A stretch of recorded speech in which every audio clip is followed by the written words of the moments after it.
ମୁଁ 2 क्लास पिलाମାନଙ୍କ ପାଇଁ କିଛି होमवर्क रेडी करछि। गोटे ହେଲା ଠିକ୍ ଉତ୍ତରଟି ବାଛି ଗୋଲ ବୁଲାଅ। ସମୀର ଆ ଭିତରୁ କେଉଁ ଉତ୍ତରଟି ଠିକ୍ ହେବ ପିଲାମାନେ ଦେଖିକି ତା ଦେହରେ ଗୋଲ ବୁଲେଇବେ। ଏଠି ଶରୀର ଲେଖା ହେଇଛି ଠିକ୍ ବନାନ ଜାଗାରେ ସେ ତାକୁ ଗୋଲ ବୁଲେଇବେ। ଏଟା ଜାମିନି ବନାନ ଲେଖା ହେଇଛି, ଜାମିନକୁ ଦେଖି ଗୋଲ ବୁଲେଇବେ। ଏଟା ସକାଳ ଦେଖନ୍ତୁ କୋଉଟା ପଢ଼ିଲେ। ଆପଣମାନେ ମଧ୍ୟ ଏମିତି କିଛି ଶବ୍ଦରେ କୋଉଠି ଆକାର ହର୍ଷଇକାର କିମ୍ବା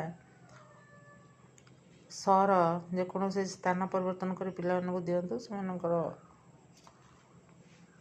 ଜାଣିବା ଶକ୍ତି ମଧ୍ୟ ବୃଦ୍ଧି ହେବ। ଏଇଟା ହେଲା ଫଳା ବସାଇ ଠିକର 2 ନମ୍ବର ଦିଆଯାଇଛି। ପ୍ରଶଂସା ଆମର ଏଠି ଦ୍ୱିତୀୟ ଶ୍ରେଣୀର ପିଲାମାନେ ର ଫଳା, ଓ ଫଳା, ଳ ଫଳା ଏଗୁଡ଼ା ସବୁ ଜାଣିଗଲେଣି। ୟ ଫଳା, ସେଥିପାଇଁ ଏମିତି କିଛି ଶବ୍ଦ ଦେଇଛି ଯେଉଁଟାକି ତାଙ୍କ ପାଇଁ ସୁବିଧା ହେବ। ସେ ତାକୁ ଠିକ୍ କରି ଲେଖିବେ। ତାପରେ ଦିଆହେଇଛି ବାକ୍ୟ ଗଠନ,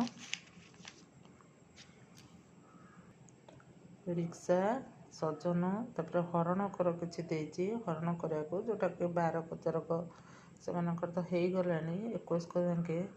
ତଥାପି ମୁଁ ଛୋଟ ଛୋଟ ହରଣ ଦେଇଛି ସେମାନଙ୍କୁ କରିବା ପାଇଁ।